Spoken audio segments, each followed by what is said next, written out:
Welcome back to the channel, everybody. This is Kodeations. In today's video, we're going to be diving back into some Cookie Run Kingdom and specifically taking a look at Dark Mode Stage 1123, and it's absolutely insanely tough, all right? So I'm going to be walking you guys through exactly how I beat it. Hopefully, it can give you guys some tips and some pointers on helping you beat it. So without further ado, let's dive right in.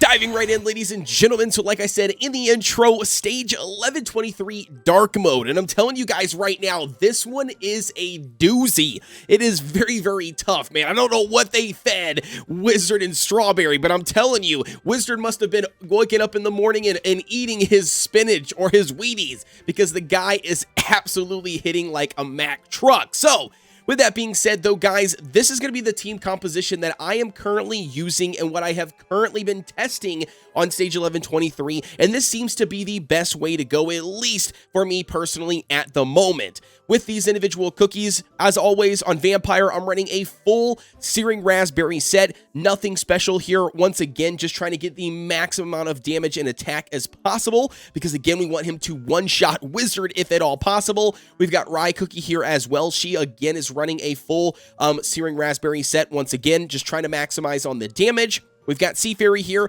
Sea Fairies, I did have to break up her set currently, which I was running 2 Swifts and 3 Searing Raspberries. I did break that up, drop one of the Swifts, which did reduce my cooldown, but that's okay. We're not looking for cooldown here as much as we are looking for additional attack. So I did want to go ahead and drop one of the Swifts. Added another Searing Raspberry there. It did boost up our attack a little bit, and then it also happened to get lucky and get some damage resist, which then added into her survivability as well.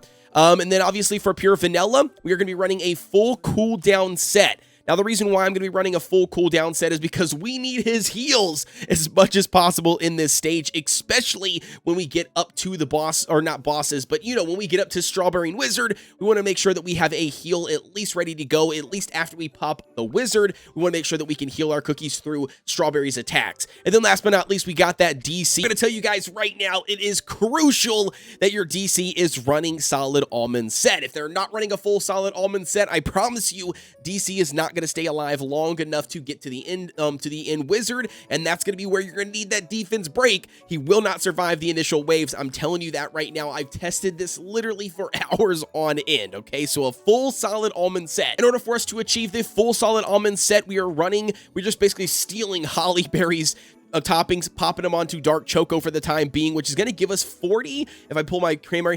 40.3% damage resist is what we're currently rolling with. Again, nothing too special here. 3.5% cooldown. Again, we're not looking for that. We're literally just looking to add as much tankiness as we possibly can to make sure that DC stays alive. And then as far as treasure goes, these might be a little bit interesting to you, but this is what I found to work the best for me. I have seen some people swap out the the miraculous ice cream here for the scythe for the additional crit. Now, I can try it both ways if you guys want throughout the video, but I'm going to tell you guys, I have had little to no luck. Now, I have had some success running the scythe, but for me, the ghost ice cream was what pretty much, gave me the better results overall. So we're gonna be running that one. We're gonna be running the scroll, the ghost ice cream, which again is just like another defense break, and then the slingshot for another damage or defense reduction on the enemies. Alrighty, so before we officially dive in here to the actual battle, one thing I want to tell you guys, or a little disclaimer here, and that's gonna be, this is not a foolproof plan.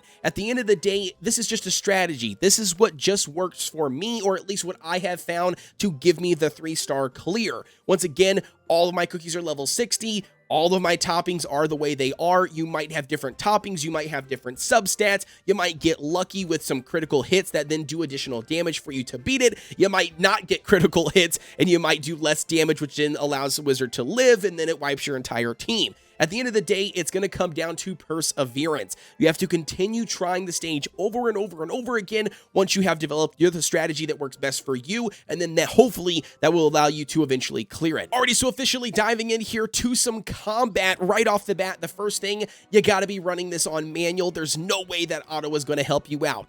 Secondly, you got to make sure your skill timing is on par. That means utilizing your damage dealers after you have utilized the defense break from Dark Choco and after you have utilized the slingshot. For this run specifically here, I am running the scythe, so you don't have to do anything there. It's just going to add to your overall crit percent, aka allowing you to potentially get critical hits, which do more damage, all right? So again, making sure that every one of these rounds, we are then just utilizing as much damage as possible after we utilize the defense break from DC and then also the slingshot.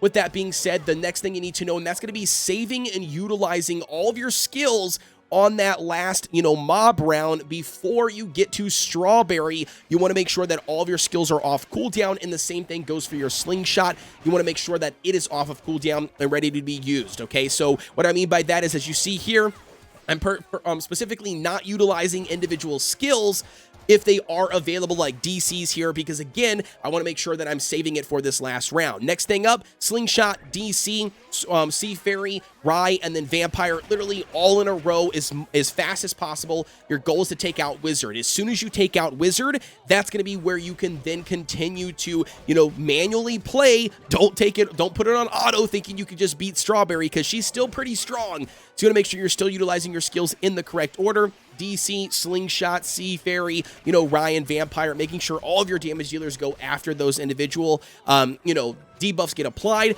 But there you go. That's how this one is absolutely cleared utilizing the Scythe. Once again, let's try it out doing the exact same method, but with the Ghost Ice Cream. So now officially diving in here, we swapped to the Ghost Ice Cream from the Scythe. Once again, just making sure you're utilizing all of your skills in the right order. We utilize DCs here, Slingshot, and then all three of our damage dealers as well to follow. Pretty much, we just save Pure Vanilla's heal, basically for when a cookie's about to die. You don't want to have a cookie die, because if a cookie dies, then inevitably, it's going to be a wipe, okay? So again, we're just loading in here, trying to utilize all the skills efficiently, and then, like I said, once you get to that third round of mobs, make sure you are saving your skills. Do not use them even if they are available. You do not want to go into that final round with Strawberry or Wizard having cooldowns, okay? So you want to make sure that you've got everything off of cooldown and ready to go.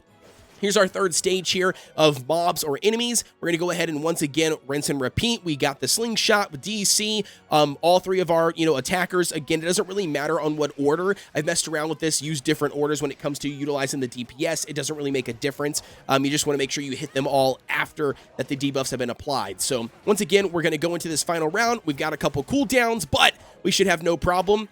Ghost right off the bat, Slingshot, DC, and then all three of your DPS units. Again, that's what you're looking for right there. You need to bop Wizard immediately. If Wizard does not die, I'm going to tell you guys right now, I have had zero luck if Wizard does not die, even if he's got a sliver of health, unless if your cookies can kill him very fast with this or auto attacks, because all their main skills are on cooldown. I have had zero luck doing that, okay? And then the second thing is that after you beat up Wizard, I've heard people talk about ticking it on auto and let it roll.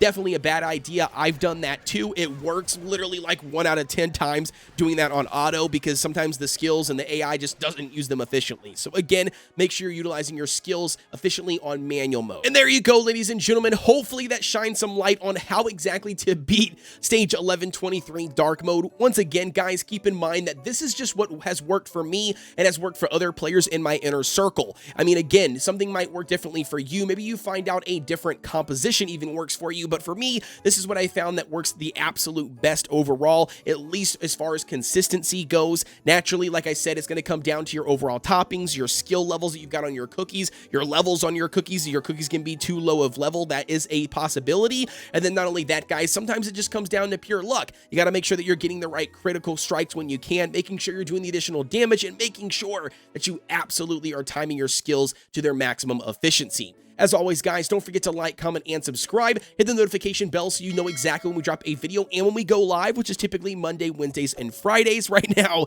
I am currently battling some sickness, and my son is also sick, so I'm not going live tonight. But nevertheless, we should be going live on Wednesday at 8 p.m. CST. Hope to see you everybody there. Don't forget, join the Discord. We got a link provided down below in the description. Over 6,000 players over there, working our way up to 7,000. We'd love to have you over there if you want to chat or if you have any additional questions. With that being said, guys, as always, I'll see you on the next one.